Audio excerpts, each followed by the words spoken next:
my son, be strong in the grace that is in Christ Jesus. And the things which thou hast heard of me among many witnesses, the same commit thou to faithful men who should be able to teach others also.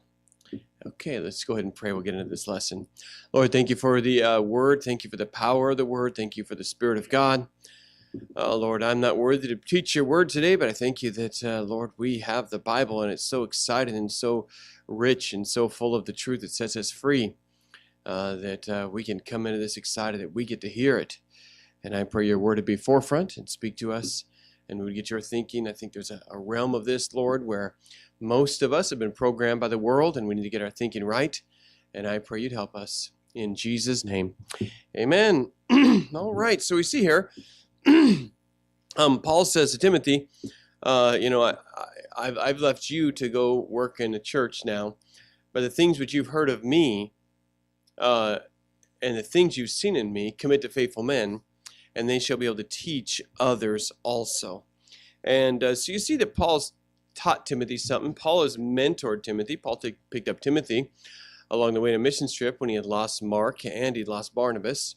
And so he needed somebody to go with him, and he met Timothy and picked up Timothy. And he had trained Timothy by traveling with him, by doing the ministry with Timothy. And Timothy got to be a part of the attacks and the preaching and the soul winning and the church start plants and the beatings and everything else. Timothy was mentored. He says, look, I've taught you a bunch of stuff. The things which I've given to you, you commit to faithful men, and they'll be able to teach others also. At that point, you got four generations. You got Paul, you got Timothy, you got the ones Timothy teaches, and the ones that Timothy teaches teach. And that's usually the biblical pattern is you go out, basically from 2 3 generations, and Paul was trying to get Timothy to go that same way, and so you see that Paul is teaching Timothy. I want to give you just a few things on this. First of all, mentoring is to faithful, committed people. Mentoring is to faithful, committed people. It says, commit thou to faithful men. It's strange, of all the characteristics in the entire world you could give to who to invest in. And he gives one qualification. It's not talented, it's not charming, it's not good looking, it's not eloquent, it's not brilliant. It's one thing, it's faithful. Now, the Bible said that and learned that a long time ago, but I didn't practice it. I kept investing in the wrong people and really put my time and effort into people who weren't faithful, and thinking, man, they could really do something. They could really, man, these people got talents. These people, they're excited. Boy, they get, and I looked at the wrong things, and then finally I wasted so much time on people I really wanted to mentor and train and teach that, and then they disappear, and all that training went to nowhere. And I said, enough of that. I'll invest in faithful people no matter what, if they're just there, if I can count on them. You would think that people could be faithful. Being faithful is harder than people think. Okay? And I always just marvel. We have in our church people who ask me to mentor them. They want to. I say, awesome. Just make sure you're at every service. They won't show up to every service. You know why I can say that? Because those people aren't in the room right now. Okay? That's just a fact. Okay? I have 3 who aren't in the room right now who would love me to invest in them and teach them and train them. And I would love to, by the way. But I've done it before. And you put years, and one of them said, look, I don't think you can be faithful enough to me. I love you to come to church and all that stuff, but for me to really take time to train you, I said, I don't think you can be faithful enough. And you show up to services, so you can count on me. I won't let you down. I said, okay. And faithfulness. Because people you can just know are going to be there. People who you can count on. People that are not going to leave the cause of Christ. People who aren't going to have a bad week and not show up to church. People who aren't going to, all of a sudden get offended real quick and quit coming to church. Whatever, all these things. It's a faithful, committed people. Now, I'm talking about apprenticeship, because apprenticeship, how many of you are familiar with apprenticeship? You kind of know what it is, you kind of know how it works. Raise your hand up. Okay. Everybody over 35. Okay. And a couple young people. But most of us, most people, the younger generation doesn't understand apprenticeship. By the way, I came in the latter end of apprenticeship. Okay. When I was 18, 19, 20, there was apprenticeships and things like that, but it was kind of ending at that point. Apprenticeship's kind of gone now. Okay. And we'll talk about that. But you understand, with an apprenticeship, if we just go back 60 years, or 100 years, or 1,000 years, when you had an apprenticeship, it was a deal. It was many times a signed document. Okay? I will train you to do this, but you will work for me for 7 years. That's what it was. Okay? It was an actual deal. Apprenticeship was. Why? Because the guy who was training him needed to get something for the investment he's going to get put into him. And the guy's going to probably go start the same business. If he was learning to be a blacksmith, if he's going to train to be a blacksmith, he needed to work for him for years and years and years before he went up and started his own blacksmith shop and all that stuff. And so apprenticeship was a deal. It was a commitment. A guy wasn't going to train some guy to be a blacksmith. He was going to show up every, 4 days a week and miss, the fifth and sixth day. That wouldn't work. And so, and by the way, many of you at your job, you had people under you, people around you that were part of the process, and all of a sudden they quit, and all of a sudden you got a big hole because you trained them up to that point. And now you got to start somebody else again. Okay? It's the same principle. The principle is you commit, you invest in faithful people. That's mentoring, that's investing. And that's and it's for faithful, committed people. Number 2, watching someone is educational.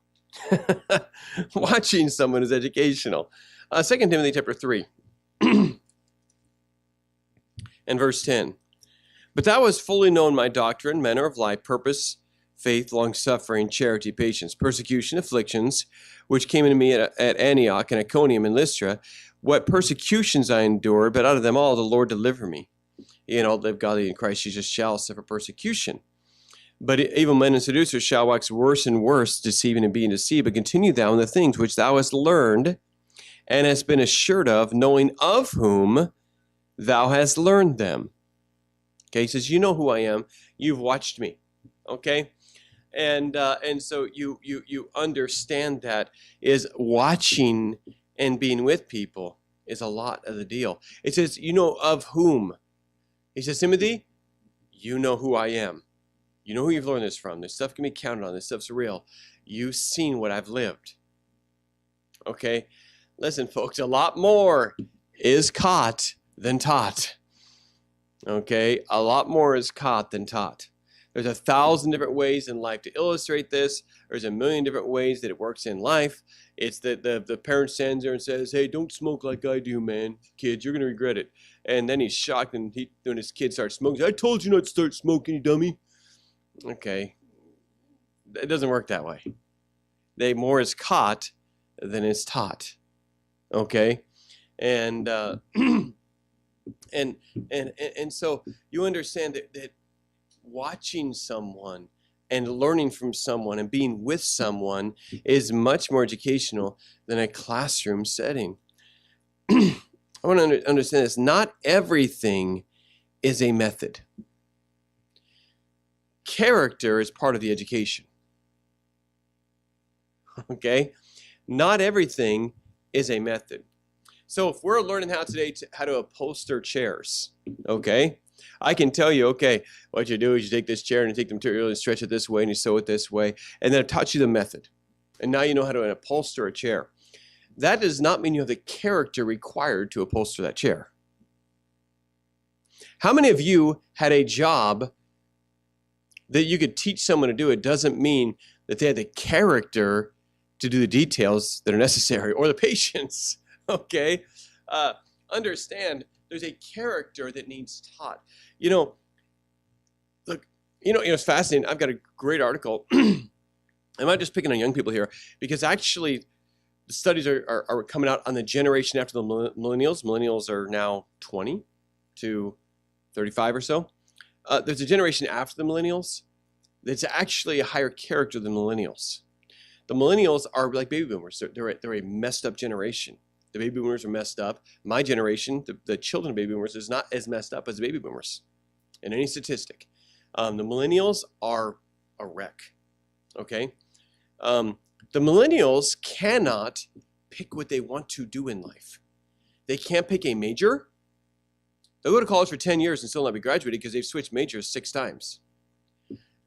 They start a career, they don't like it because people are bossy or because there's pressure there, and there's no safe zones and all those things. And so they have this big problem of that generation where they can't stick with anything. And it becomes a big problem because, look, most of life takes some stick-to-itiveness. Most time doing a good job is not a project of just knowing what you're doing. You ever seen somebody who knows what they're doing but won't finish the job? Or just does a bad job even though they know better because nobody's watching? Okay? Character says, you know what, I messed up on this job, but you know what? It's in the wall and nobody might know for a while, but I'm not going to leave this job like that. Okay? Because that's going to leak someday. And that's where you work with someone who has character. And you know what happens? When you're young and you say, it's good enough, and all of a sudden the grumpy old guy says, that's not good enough. Go back and do it again. Okay? And that they need to learn that. Because when you're young, everything's good enough. Okay, it's fine. Good enough, quick, quick. And you don't understand, because you're doing everything and everything's right, quick, quick. You don't understand the long-term implications of things. You never saw when your work fell apart a year later. Because you're doing everything the first time. When you're older, you understand, look, I know you say that tool is cheaper, but I make a living with those tools and I can't use the cheapest tools. But it's 3 times more expensive. I know, but you know what? It lasts 7 times longer.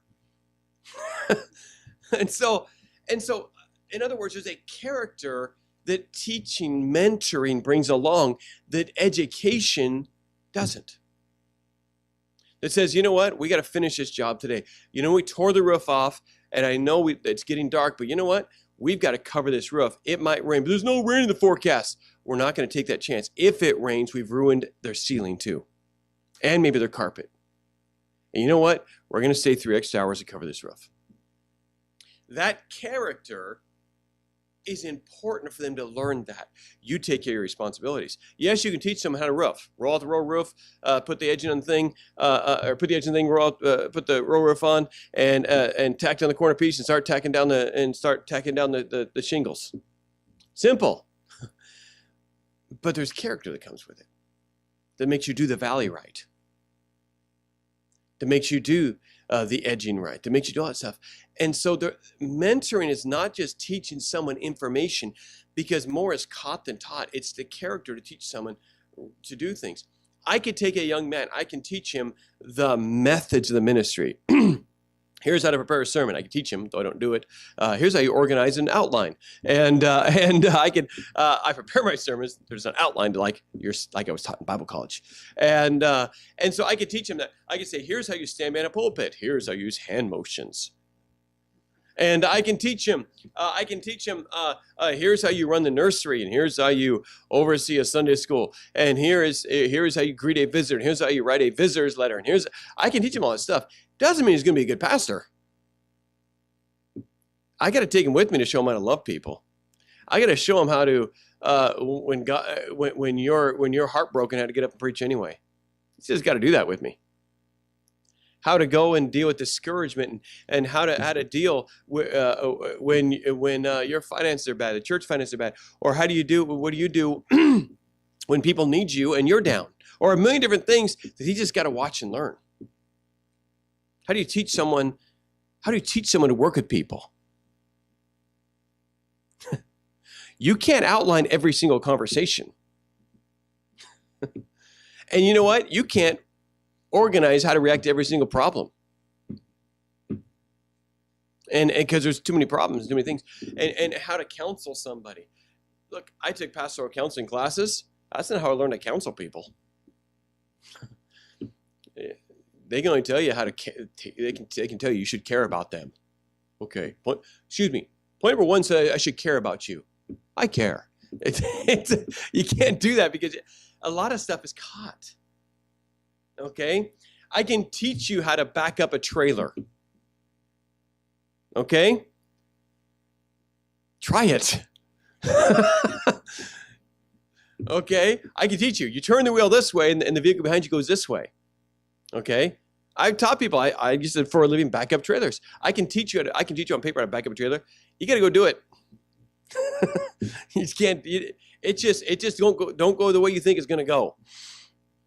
And you get that thing all kinked up and jackknife and you're in a big mess. And so a lot more is caught than taught. Character is part of education. Finishing the job, cleaning up when it's done, not cutting corners, kindness to people when you're tired, etc. A lot of that stuff has to be learned by watching somebody do it. And so a lot more is caught than taught. So watching someone is educational. Next, older should mentor the younger. We got Psalms written down here. We're keeping First Timothy. We'll go back there. Let me go to Psalm 71. Older should teach the younger. Psalm 71 and verse 18.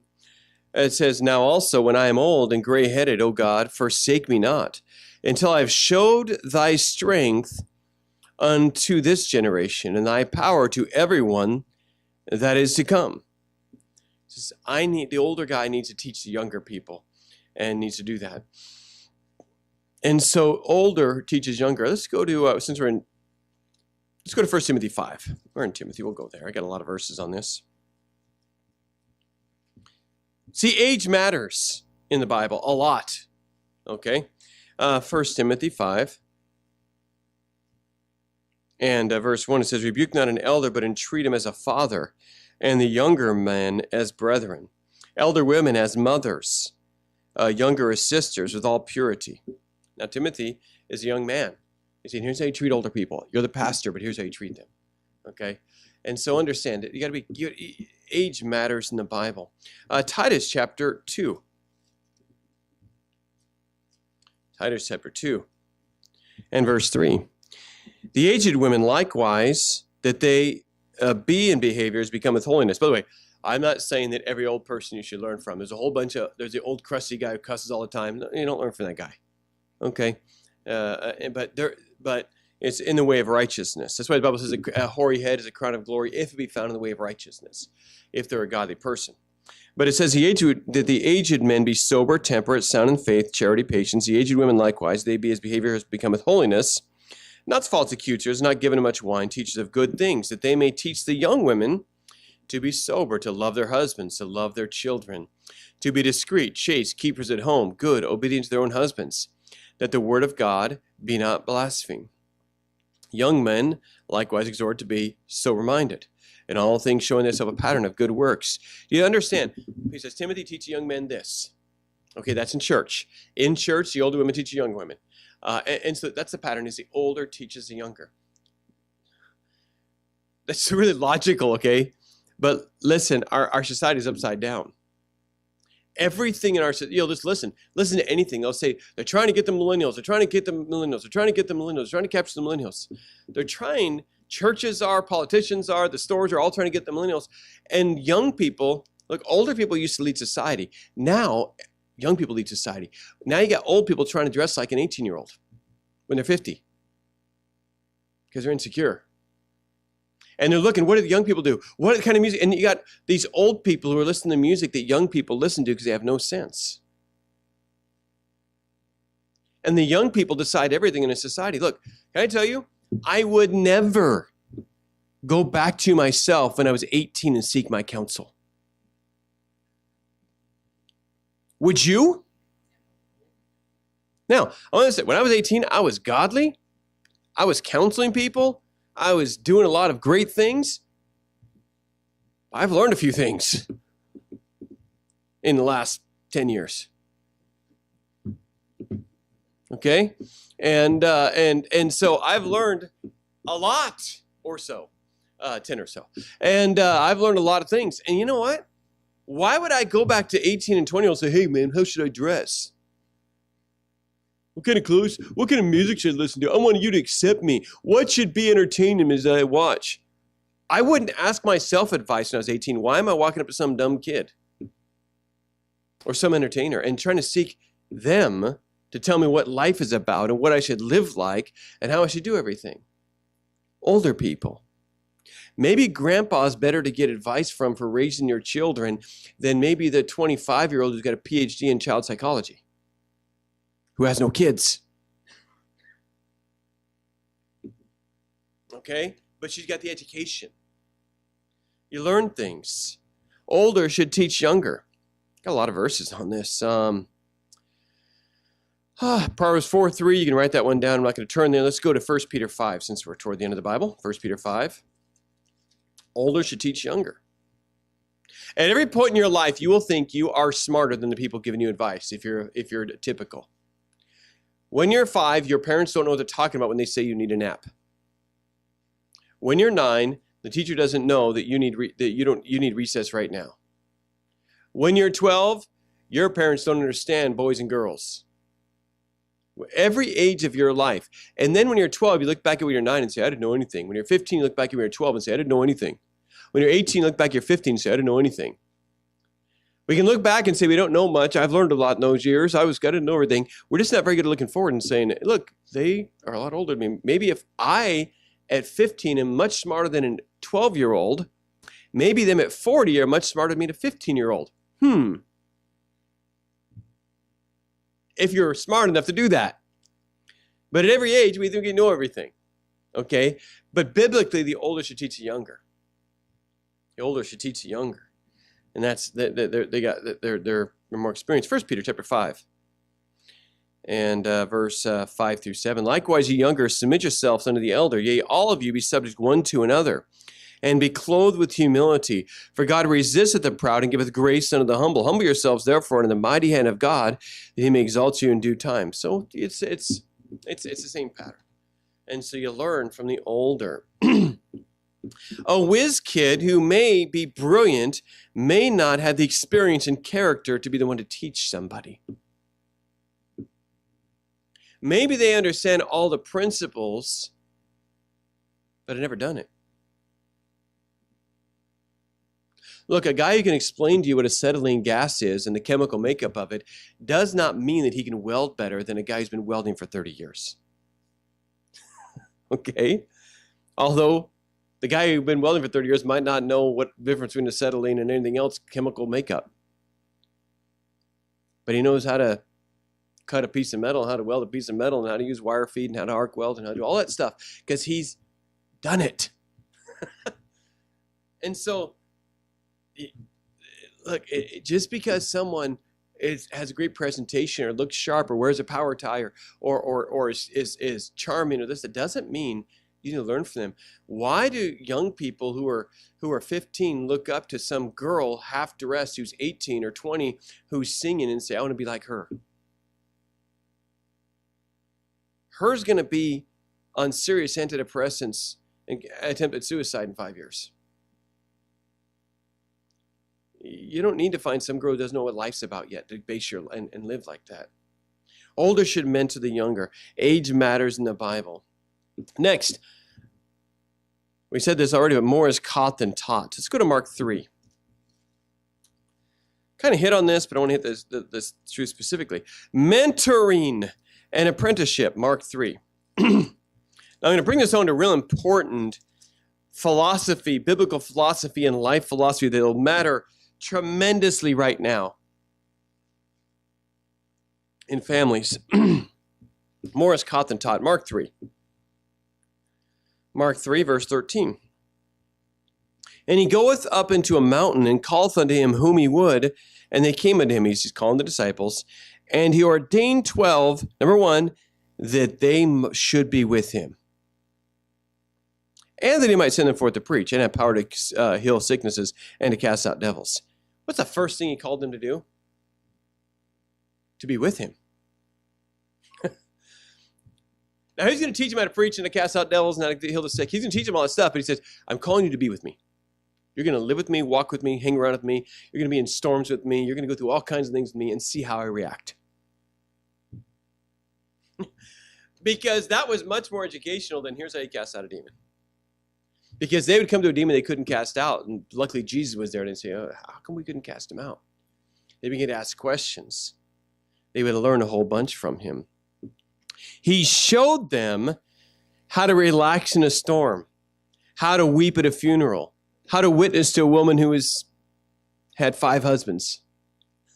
He showed them how to do those things.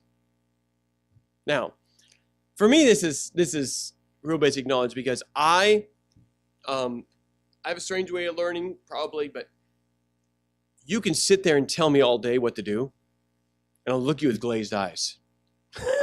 I mean, I just do. I really don't picture things very well if you just explain something to me unless I've tried it. Once I've tried it, I can go to you and say, how do you do this and this? I've been doing this week, okay, on a project. And so I need to, but if I watch somebody do something, now we're talking. Okay, now we're talking. If I try to do it, and I don't mind trying something and failing, and I don't mind that, and it doesn't work, then I go to somebody who knows how to do it and says, okay, let me ask you this, why didn't this, and how do you do this, and how do you lay this down, and how do you turn this? And I ask them questions, because it's very hard to just be taught how to do something well. Now, it's easy to say it, but then you start doing it, and it's different. I think of all your different careers, and all the things you guys do. I mean, I know how to paint, right, Ron? I know how to paint. How many know how to paint, okay? But he paints different than me. I need to use this tape stuff in the corners where I paint the roof and the wall. He just and all this and he's got all these things, and he knows painting seems simple, right? But to really paint, right? You really gotta have someone teach you. You detail cars. You vacuum it and then you just wash it outside, right? Just scrub it down. It's like that. It's easy. But you know, detailing a car, he could probably explain it to me, but to really get something right, he'd probably have to train me. He could explain it to me. He could draw a picture of it to me. And it's detailing a car. Now, if I try to do what Jess does, whatever he does, I don't even know what he does. He tells me if he told me he'd have to kill me, so I'll never know. But he does something with computers and high-tech stuff in the military. And look, he could explain it all to me. I'd look at him while I'm staring and straightening out things that are crooked in the wall or whatever I'd be doing. And but you know, I'm not going to understand that unless I go do it. Then I'm still not going to understand it. But that would be the principle. And but you know, understand being with somebody and doing it with them. You know, if you're with somebody and if you're their assistant, you will learn how to do that job real well. You just learn how to do the job real well because you're catching it. And you're learning how they do it and why do you do it that way. You start asking questions like that. Why do you line up all of your tools ahead of time? Why do you do it that way? Why do you drill that first before you screw that in? Why do you do that? Look, all that stuff, you catch it. He showed them what to do in a storm. And he did that. I went to Bible college, good Bible college, listened well, knew what I needed to know, by the way. By the time I went there, I still learned more in 2 years working on a pastor when he just took me under his wing than I learned in 7 years in Bible college. Okay? And Bible college is good, and it was fine. It was nothing wrong with it. And by the way, everybody who taught me that college required, everybody who taught me had to be a preacher, except for English. And then there were demons. But everybody who taught you had to be a teacher, had to be a preacher. They didn't let anybody teach a preacher boys unless they were a preacher. That was the rule. Okay? And so and yet still, the guy got up there, I remember, church ed, Ray Young, says, I want you guys to know, so I want you guys to know, the most important thing in the ministry, I can't teach you. That's how to work with people. I said, well, I'm paying you guys a lot of money to not teach the most important thing. But you know what? That's very true. And he was telling the truth. And he said, you're going to learn that on the weekends going into Chicago. And he did. I learned a lot in Chicago. They told us you'll learn more from the church than you will from the Bible college. And because you're doing, okay? More is caught than taught. More is. And so you do that. I've often told my kids, you don't know how much you know. Because it wasn't all sitting down and teaching them a lesson. As they go off to Bible college, they go off in life at church, they'll be the most knowledgeable, well-trained members in the church. They don't know that, though, because what they do is just normal to them. But they've learned that through their mom and through being at church and through having to do ministry and soul winning and bus route and teaching Sunday school and nursery and everything else they've had to do. And so you learn that. You get that. A good example, Elijah and Elisha. Okay, you know, I laugh. Look, I used to watch these. I'd see a 15-year-old Mexican girl in Chicago who had 6 brothers and sisters. That girl knew more about parenting than many a 40-year-old because she was playing mom. And she was raising, or she had a good mom there, and she was helping with all the kids all day, and she learned how to take care of kids and stop a crying baby and do all those things, and you just learn that. Why? Because you're just helping your mom, and you learn how to be a mom by helping your mom. Go work with dad. Learn how to be a dad. Learn how to be a man. Okay. That teaches that stuff. Next, pick carefully mentors for you and your family. 1 Corinthians 11:1, follow me as I follow Christ. Make sure the Bible says, walk not in the counsel of the ungodly, Psalms 1, and other passages. Pick carefully who mentors you and your family. Now, here I want to get this for a second here. We have been programmed that education comes from schools. Okay? That's what we've been programmed. That's normal thinking. And I'm not saying a school cannot educate somebody, but understand education is more than learning. Okay? So you put your kid in a public school, and who is mentoring your kids? Okay? Is it a pot-smoking hippie from the 60s? Is it a gay woman who's living with her girlfriend? Is it somebody who thinks God's not even real? Is it somebody who's living together with somebody else who's not married? Who's mentoring your kids? Who's educating them? Be careful. Okay? I don't mind a Christian school if you know the teachers. I don't mind that. I don't mind. I like homeschooling. Homeschooling's great because you know who the teacher is. You know who's mentoring them. Okay, you ready? Most important thing you understand, the number one, is my last point, but I'll go back to it. The number one is, the number one mentor for children is parents. Parents.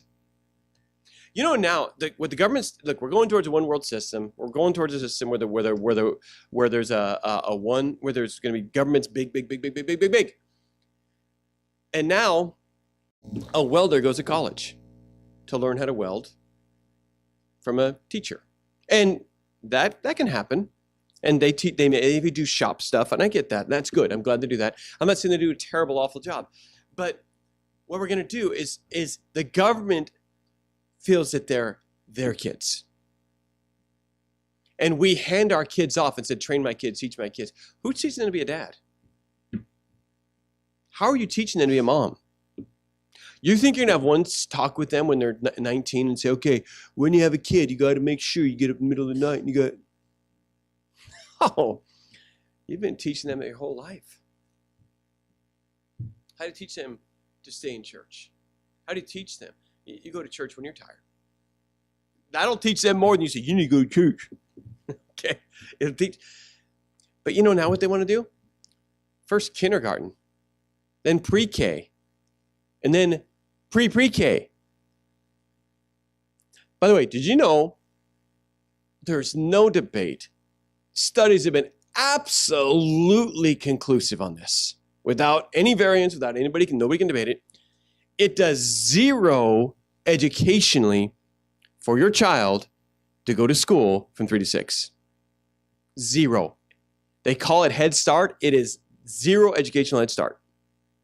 Every study's proved that over and over. It's bad for them. You know what a 3-year-old should be doing? Running and tumbling and playing and attacking grasshoppers. That's what they should be doing. They should learn how to run and jump and play and climb. And you say, but they got to learn to sit still. Maybe that's mom and dad's job to teach a kid to sit still, not a school's. You know how the school teaches the whole classroom to sit still? By distracting them. Not by teaching them character of, you know what? It's time to sit down and sit still. You stay there. And you teach them to do that. They won't be distracted their whole life. They've got to learn character.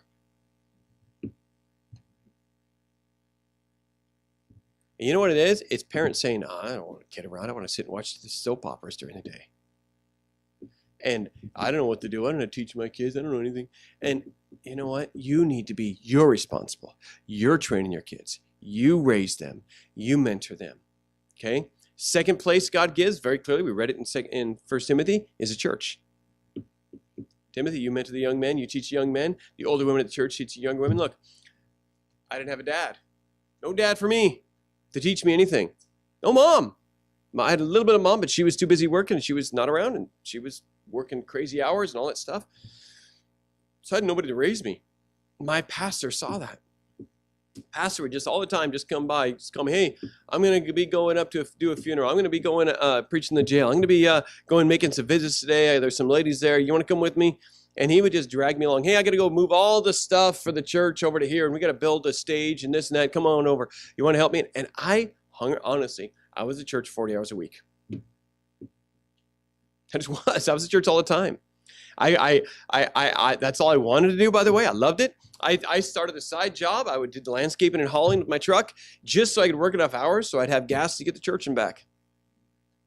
And not to pay my bills. And I lived at home and I hung around him all the time. And I learned about being a man. Not from my 16-year-old buddies. By the way, peers raise peers nowadays. That was my 16-year-old buddy who taught me how to be a man. My 16-year-old buddies didn't know what a man was. Okay. By the way, my 16-year-old buddies were way more man than 16-year-olds are nowadays. At least they didn't go, somebody insulted me. They didn't do that. Okay. They fought. Okay. They at least had some manhood in them. But you know what? They didn't know anything about life. They're all messes, man. I see them on Facebook. I'm like, buddy, you are messed up. They weren't the guys that trained me. An older man who has life together, who was serving God. And don't be afraid to let your kids be mentored by good older men and women. Yes, it's your job, but God also gives a church. And you read that. The older women will teach younger women. And Timothy, you'll teach younger men to do these things, and you do that. Because not everybody has the ideal situation in their family. And you know what? It's an awesome thing when somebody else walks up to your kid and say, hey, don't talk to your dad that way. Your dad's a smart man. That's a really good thing. That's a big help when you have somebody backing you up and echoing what you're saying. And so you get that, you do that. And so pick carefully who mentors you and your family. But do give access. Let's go to Acts 16. I got to finish up. This is mentoring in the Bible. Mentoring is a great way to learn. So we're working on, I'm remodeling my bathroom completely. I mean everything. Floor, walls. It just turned into a project. And Acts 16 and verse 1. Then came he to Derbe, Paul. He just lost Barnabas and Mark. And behold, a certain disciple that was named Timotheus, the son of a certain woman. Notice it just mentions his mom, which is Jewish and believed, but her father was a Greek, which was well reported of by the brethren, which were in Lystra and Iconium. Him would Paul have gone forth with him and took him and circumcised him, because the Jews which were in those quarters, for he knew that his father was a Greek, and as they went throughout the cities, and Paul and Timothy began. Paul says, everybody talks highly of that young man. Notice a young man, everybody talked highly of him. When he was young, would to God, people would say, that's a good young man right there again. That's a good young lady. You can be good while you're young, okay? And so Paul takes Timothy. You give access to good people, to your family, to your kids. Let them be taught by good teachers in Sunday school. Let them be around good people. Let them go hang around and say, hey, you know what? Mrs. Byram has a lot going on. Why don't you young ladies go help Mrs. Byram? Ask Mrs. Byram, you can come help her for a day. My wife's out there going, yeah, let's do that. And goes, hey, Pastor got some project. I heard he's working on something in the church. Go see if Pastor needs your help this week. Get on my hair. And send me, and we'll beat him into a young man. We'll help you. Okay? But listen, it gives them access. The number one mentors are mom and dad, but other people are good. Gender with gender is best. The older women teach younger women, Titus 2, 3 through 5, and all those things, and you do that. So, we're working on our bathroom. And so we got Derek does every kind of floor in the world, and so I talked to Derek a little about it. He says, let me come by and help you. And so what did I do? Derek's going to do the floor, so I say, Timothy, be with Derek. Let him teach you how to do flooring. And so he learned to do that. I got this real complicated faucet problem. You know what I did? I talked to Dennis this week. I talked to you about it Thursday. Something. I said, what do you think about this? And I drew it and thought about it and philosophized about it. And then I talked to Derek about it. And then I watched some YouTube videos about it. And I think I got it figured out. I could try to get someone who knows something to teach me something. Now, I could pay somebody. Well, I couldn't. I could charge it to somebody, but I'm already have well out of money with this thing. Oh my soul, and all these things. But you know what? Once I started looking at it and thinking, how do I do this? How do I do this? I started getting some counseling. I started letting somebody teach me. I started borrowing picking somebody else's brain and doing those things. I let my son learn how to do these things. Look, Timothy already knows how to do at 16. He knows how to. And by the way, we took our kids out of school some to help build this building you're in right here. You say, but they could have learned so much about how to diagram a gerund participle. Okay, I understand. I've diagrammed gerund participle before. I've never used that, by the way. Okay, never used that, but you know, I did it, and so, but you know what? You know what's much more practical? How do I turn off that valve because water is pouring everywhere? Or, you know what? How do I tell if it's my battery or my alternator? Because you know what? You know how much a mechanic charges to change your alternator? Look, the alternator is $115. He charge you $200 for the alternator. Then charge you $150 to change it. It's 3 bolts. Okay? And all you have to do is unplug that battery while it's running, and if it dies, it's running off the battery. Your alternator's bad, okay? So you learn that stuff. It's practical. And learn how to hang a door. And also learn how to, oh no, the door's not closing right. That's good enough. No, it's not. Because you know what? If you leave a door hanging that it doesn't close right, see that little spot right there that rubbed? That spot's going to keep rubbing. See, those hinges are going to wear out. And pretty soon you're re-hanging this door, and you're going to have a door that's all broken up. And then somebody's going to slam it real hard and crack that corner right there. They just learn that you fix things right. That's character. See the difference? So mentoring is the best way to learn. Not wrong. There's some things you have to go to school for. Got it? Understand it? Go to school for them. Get them. But understand in life, mentoring is important because character is important. All right. And the government is, your kids are not the government's. The government wants to take over the entire education of your kids because they want to program them. They want to program them from kindergarten. They want to program your children. So understand, you as parents are their mentors, and you choose how they're raised because you're going to teach them more than 2 + 2 is 4. Let's pray.